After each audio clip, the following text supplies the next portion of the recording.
Dans cette deuxième partie, on va évoquer la façon dont on peut utiliser ensuite un tableau croisé dynamique qu'on a obtenu via un tableur. Revenons au tableau croisé dynamique qu'on vient d'obtenir dans la première partie de ce tutoriel. Donc, on a des données, on voudrait soit les visualiser, soit en obtenir des informations qui soient conformes à ce qu'on cherche en maths.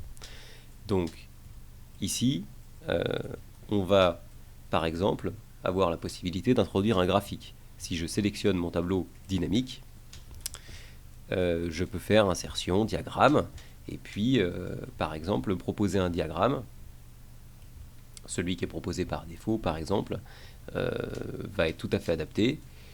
Vous allez à présent avoir une façon de visualiser les données, c'est-à-dire que vous allez avoir, pour chaque classe de passagers, première classe, deuxième classe, troisième classe, des barres qui vous diront est-ce que les gens ont survécu ou non.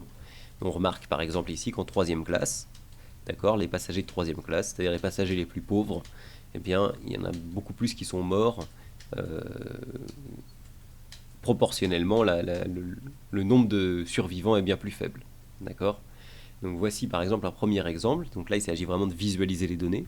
Maintenant, si on veut faire du calcul avec, eh bien tout simplement, on peut très bien calculer les fréquences marginales, par exemple, en ajoutant une ligne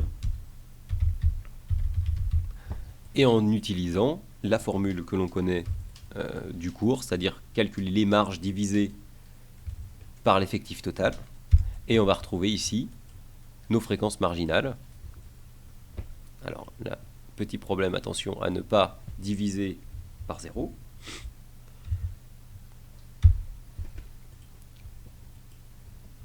Ah oui, donc il aurait fallu que je le fasse. Je vais recommencer. Hop.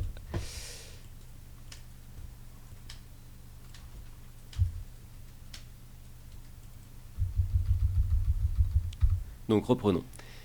Donc, par exemple, dans ce cas-là, ce serait cette cellule-là divisée par celle-ci. Okay.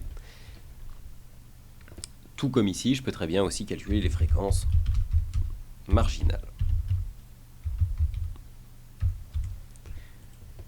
Plus généralement, en fait, je pourrais aussi recopier ce tableau, diviser toutes les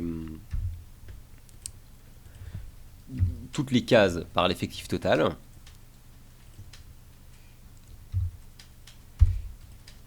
Ce qui permettrait d'avoir toutes les fréquences marginales et toutes les fréquences de façon générale.